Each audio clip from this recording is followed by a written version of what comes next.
Episode को शुरू करने से पहले भाई लोग मेरी आप सभी से सिर्फ एक ही रिक्वेस्ट है कि अगर आप लोग इस चैनल पर नए हैं तो प्लीज चैनल को सब्सक्राइब कर लें। एपिसोड की स्टार्टिंग में हम देखते हैं कि झाई युआन ने अपने हेवनली युआन ब्रश को उसे उल्टा करके उसकी टिप को जमीन में गाड़ दिया होता है, जिस वजह से जो हेवनली फायर ट्री किंग होता है वो पूरी तरीके से इनकी गिरफ्त से आजाद हो जाता है और उनके आजाद होते ही उनमें से काफी ज्यादा पावर बाहर निकलती है। और इस नजारे को देख के चैंग वोंग के भी होश उड़े हुए होते हैं और ऐसा होता देख झाई युआन भी खुश होता है और कहता है कि बढ़िया ये काम कर गया और इस रफ्तार से ट्री किंग ट्रैप के बाहर आ सकते हैं। और तभी हम झाई युआन की तरफ एक ग्रीन एनर्जी को आते हुए देखते हैं और तभी झाई युआन का ध्यान अपने शोल्डर के ऊपर जाता है तो वो अपने शोल्डर के ऊपर हेवनली फायर ट्री किंग को पाता है जिसका साइज काफी ज्यादा छोटा होता है और ये झाई युआन के आगे झुकने लगता है और इसे ऐसा करता देख झाई युआन कहता है कि क्या ये तुम्हारा तरीका है मुझे धन्यवाद करने का, और अभी मुझे धन्यवाद मत करो क्योंकि हम अब भी उनके एरिया के अंदर हैं और अब भी पूरी तरीके से फ्री नहीं हुए हैं। और झाई युआन की इस बात को हेवनली फायर ट्री किंग भी समझ जाता है और तभी एक धमाके के साथ झाई युआन के अंदर से काफी ज्यादा पावर बाहर निकलने लगती है और ये एनर्जी वाकई में काफी ज्यादा होती है। और इतनी ज्यादा पावर को देख के झाई युआन खुद भी काफी हैरान होता है और वो कहता है कि क्या ऐसा हो सकता है कि ये हेवनली फायर ट्री किंग की सोर्स पावर हो।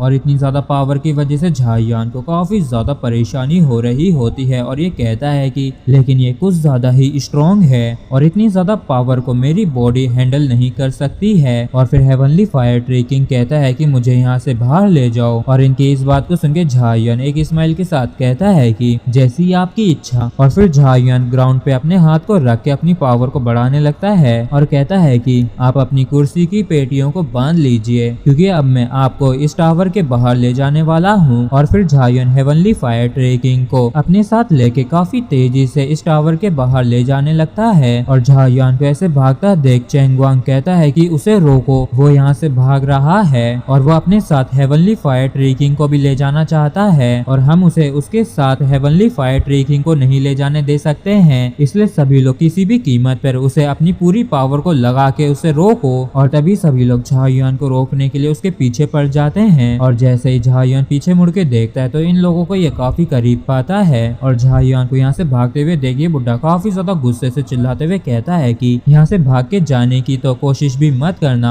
और तभी झाई युआन अपने हेवनली युआन ब्रश को बाहर निकाल लेता है और तुरंत ही पलट के चैंग वांग के ऊपर अटैक कर देता है और अचानक से झाई युआन को ऐसे अटैक करता देख चैंग वांग भी काफी ज्यादा चौंक जाता है, जिसके बाद ये भी झाई युआन के ऊपर अटैक कर देता है और फिर इन दोनों के बीच में काफी ज्यादा तगड़ा क्लैश होता है और झाई युआन के अटैक की फोर्स की वजह से चैंग वांग काफी ज्यादा जोर से जमीन में जा भिड़ता है और इस नजारे को देख के सभी के काफी ज्यादा तगड़े होश उड़ गए होते हैं और ये सभी लोग कहते हैं कि असल में इस लड़के ने लॉर्ड चैंग वांग को हरा दिया है और लॉर्ड चैंग वांग तो नेसेंट सोर्स रियलम के एक्सपर्ट थे तो वो कैसे हार सकते हैं और ये कैसे पॉसिबल हो सकता है। और झाई युआन कहता है कि इसका तो खेल खत्म हुआ और फिर झाई युआन अपनी जेनेसिस की को रिलीज करते हुए कहता है कि चलो फिर चल के इस टावर को भी ठिकाने लगाते हैं। और फिर झाई युआन काफी ज्यादा जेनेसिस को रिलीज करते हुए ऊपर की तरफ काफी तेजी से जाने लगता है और झाई युआन यहाँ से जाते हुए खुश होता है, जिसके बाद हमें हेवनली फायर एंशिएंट फॉरेस्ट के बैटलफील्ड का सीन दिखाया जाता है और हम यहाँ पे एक काफी ज्यादा तगड़ा ब्लास्ट होते हुए देखते हैं और इस धमाके की वजह से क्वीन लियान काफी पीछे तक आ जाती है और हम देखते हैं कि क्वीन लियान भी काफी जख्मी हो रखी है और इसे काफी ज्यादा प्रॉब्लम हो रही है इन तीनों को एक साथ फेस करने में और ये कहती है कि इन तीनों के साथ सच में एक साथ डील करना काफी ज्यादा मुश्किल है। और तभी एक बंदा कहता है कि क्वीन लियान इस बारी तुम्हारे पास एक भी मौका नहीं है हमारे सामने टिकने का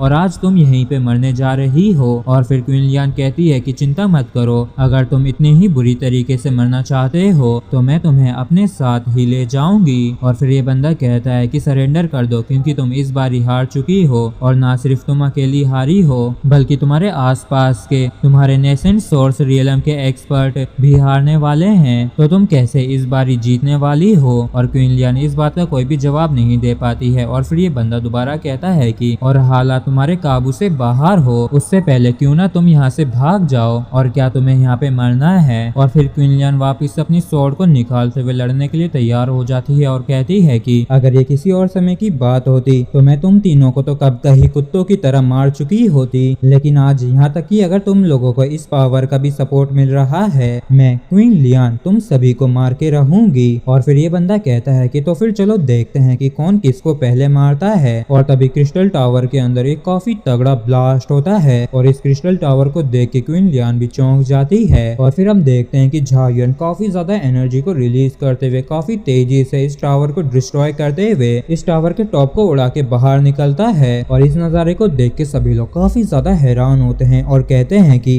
ये क्रिस्टल टावर तो गिर चुका है और आखिर वहाँ पे क्या चल रहा है। और एल्डर इयान इस नजारे को देख के चौंकते हुए कहते हैं कि कोई चीज टावर के बाहर निकल के आई है। और इसी के साथ फ्रेंड्स एपिसोड भी हमारा यहीं पे खत्म होता है। अगर आप लोगों को वीडियो अच्छा लगा हो तो प्लीज चैनल को सब्सक्राइब और वीडियो को लाइक करना ना भूलें। Thank you.